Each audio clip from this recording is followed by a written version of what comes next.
I'm happy sharing my slides with you in an appropriate place like this, Siget.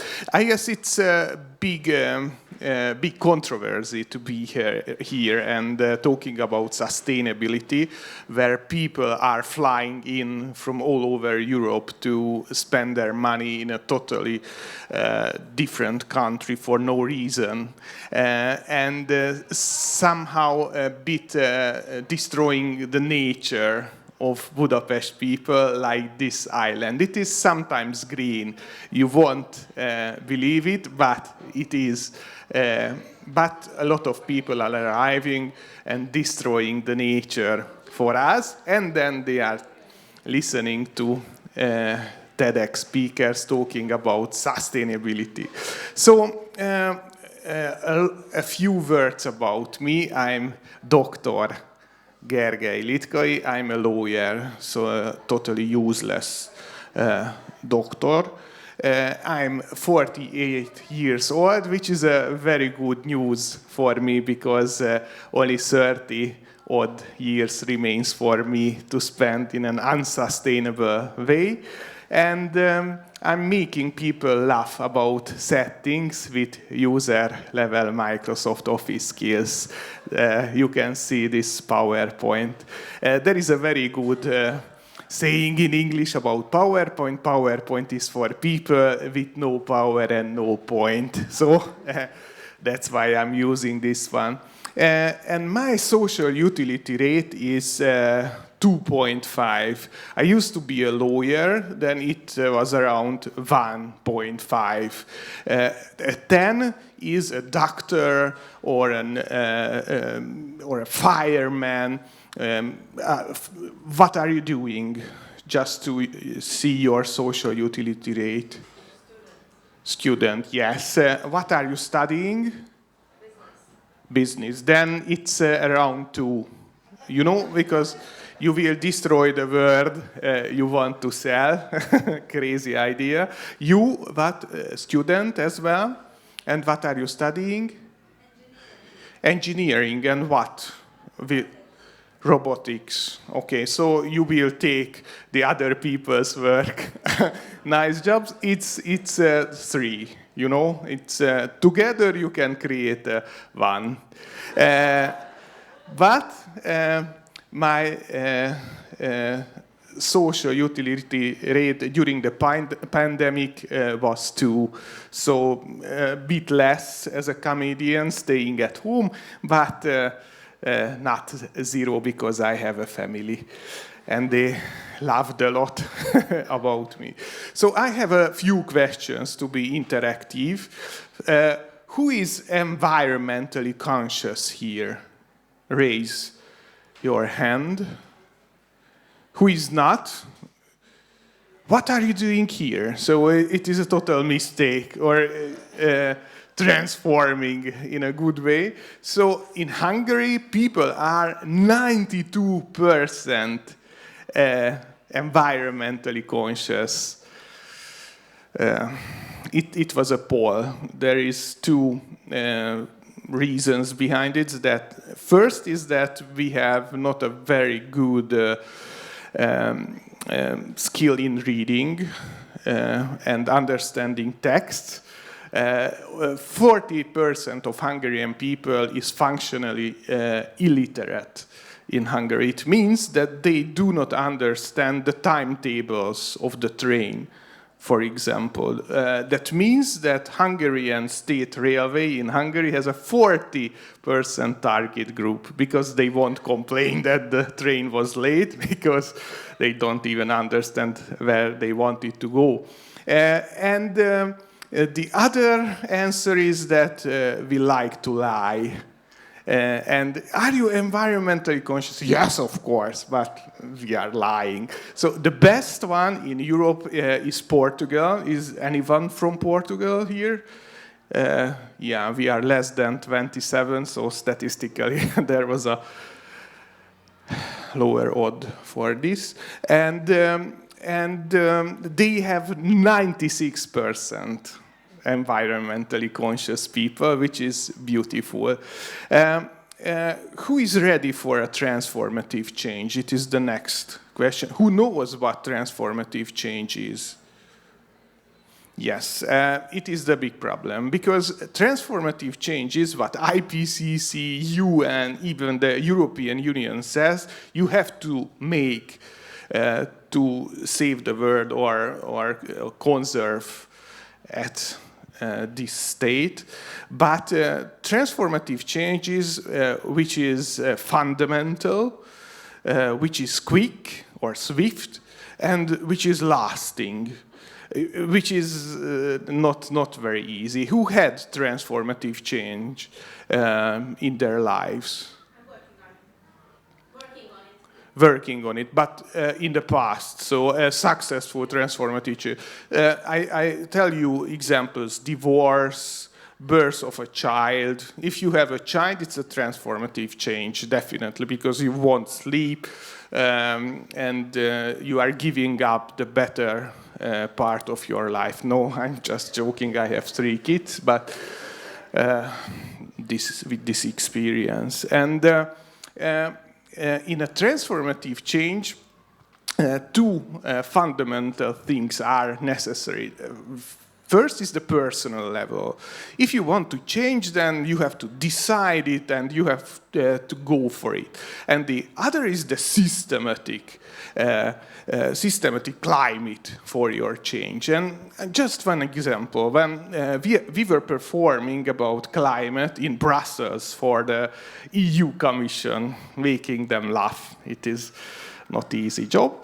And from the 27 member states, we were the only ones arriving by train.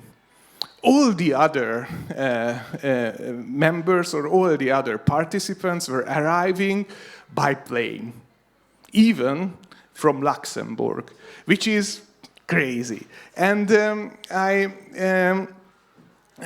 it's not easy from Hungary to arrive. Did anyone arrive by train to Sziget? One? From where? Yes, easy, easy peasy. Yes? From the Netherlands. That's a good one. I've tried to reach Brussels from Budapest by train, and it is a systematic barrier, because we arrived at Keleti pályaudvar, and there was no rail jet at all. The train was not there.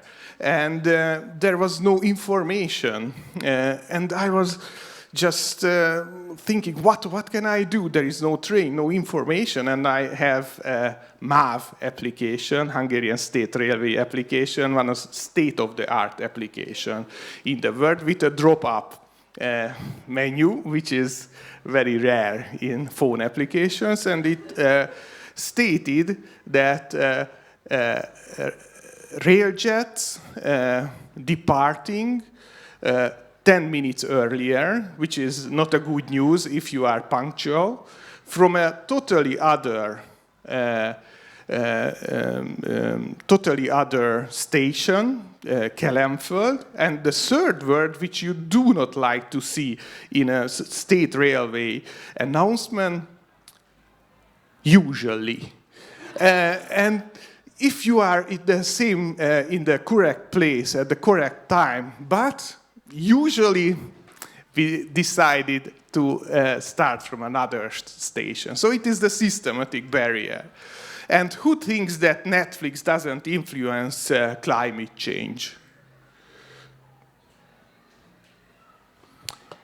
It influences totally. So 10 years ago, there was no Netflix at all. So Netflix is a totally unnecessary thing. You are sitting at home in front of your TV set, and you are watching what you would like to watch for an hour. And then you close the application. It is like having a dinner in front of the fridge and just opening the door and picking some food, but then taking it back, and then you are closing the fridge door. So you are just consuming energy, doing nothing. And Netflix has a carbon footprint footprint, which equals with Liberia's, African country's total CO2 footprint. And I understand that you prefer Netflix to 24 webcam about Liberia, but it is a wasting of time and money and resources. And the second is that Netflix is talking about culture, is conveying culture to you. And what is Netflix culture? Did you watch? Have you ever watched Emily in Paris? Yeah. What does it tell you? That if you are wearing the same clothes in a different scene, then you are a total loser. So, which is really the apotheosis of fast fashion. That fast fashion means that there is 52 seasons in a year. In the medieval ages, there were only one season, the medieval ages. So when you wanted to harvest something, you didn't go out and say, oh, it is my autumn harvest suit, I won't wear it for the spring harvest. It is so bad. So culture, it is really important. And who thinks that 1.5 degrees Celsius global average temperature is a realistic goal? Not to be above it. Who thinks it's not realistic?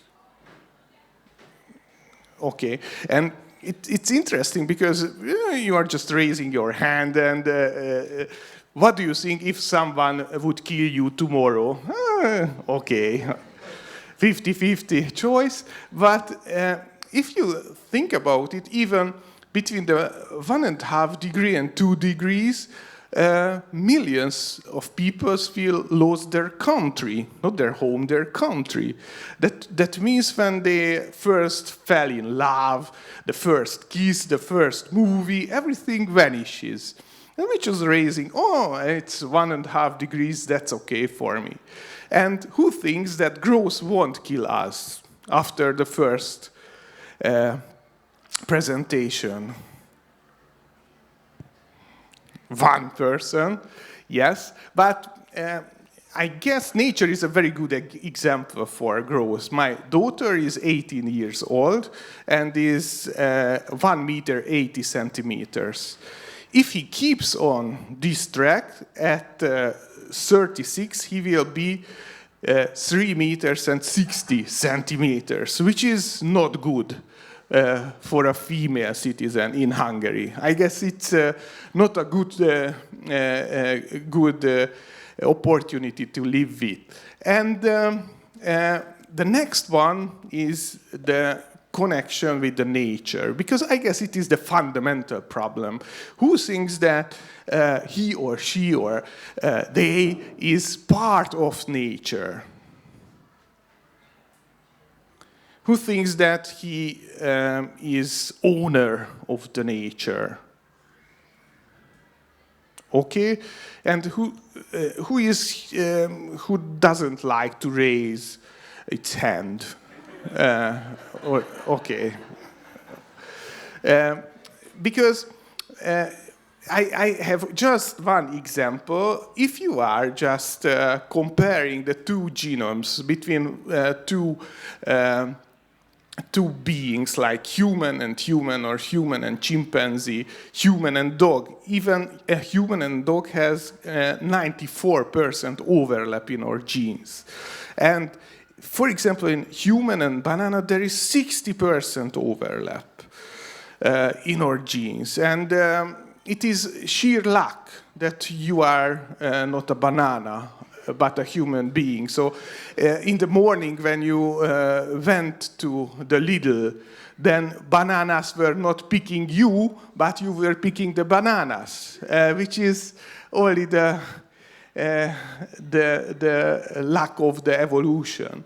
And that's why I say that the totally part of nature. And yes, if you studied biology, then you can say that yes, only 1.5% of our genome is expressed in our phenotypes, how we look, how we speak. You speak like your mother. But in that case, it is very low, the overlapping or the overlap, or a few percent. So just to be scientifically exact. And if you see this pictogram, the distribution of mammals on Earth. So 4% of wild mammals is 4% of the total biomass are wild mammals, and the rest are humans and cattle and buffalo, horses, goats, sheep. So there are more sheep on the world or in the world than the total biomass of wild mammals living in the seas. Which is incredible. And that's why I came up with an idea that there are a lot of indicators. Like, I don't know whether you have ever heard about donut economics, which shows you a donut. The inside is the social foundation of a nation, and the outside is the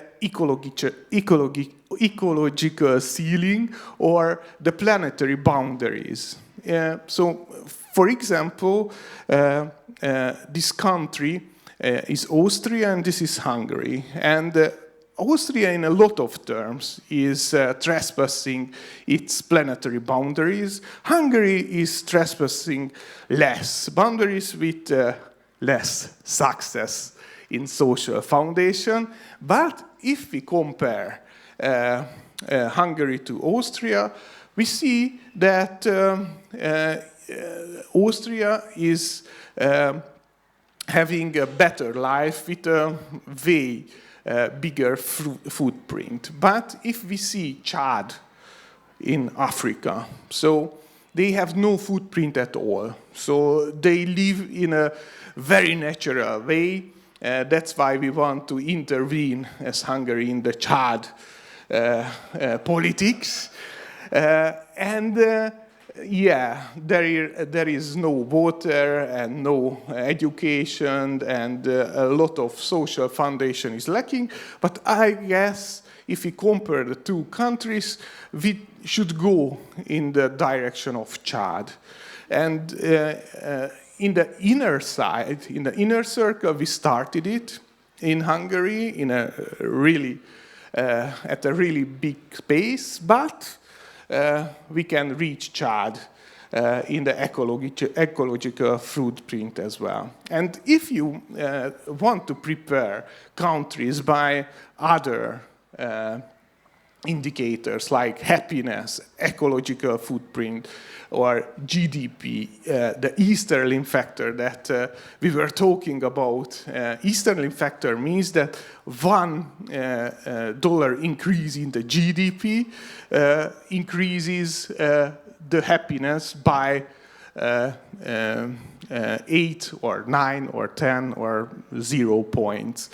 And it seems that Philippines is the best country. If we see the celestial footprint, it means that happiness index divided by the global ecological footprint of a given country. And I asked one of my friends who lives in Manila whether it is true that Philippines is the best from the aspect of celestial footprint. And he told me that he has never ever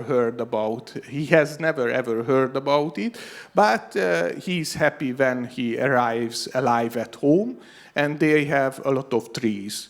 So from a personal aspect, statistics are a bit different. And my suggested indicators that I suggest to use, the first one is the monetized hospitality. It's TripAdvisor points by GDP. It means that if you have a lot of money but you are an asshole, then you won't perform well. But the other one is spouse footprint. It's divorce divided by ecological footprint. It means that divorce is one of, if we see only the word-by-word aspect, divorce is the biggest ecological footprint that we can do in our life. Because if you divorce, you will get a new home, a new car if you are a middle-aged man, and you try to work out and spend a lot of ecological footprint on yourself. But the other question is that more than 50% of the marriages ends in Hungary in divorce, which is, I guess, a fundamental problem in our society, which reveals a lot of things, that we cannot trust the other, we don't know ourselves, we don't know our partners that we marry, and we cannot cope with the problems arising during our marriage, which is a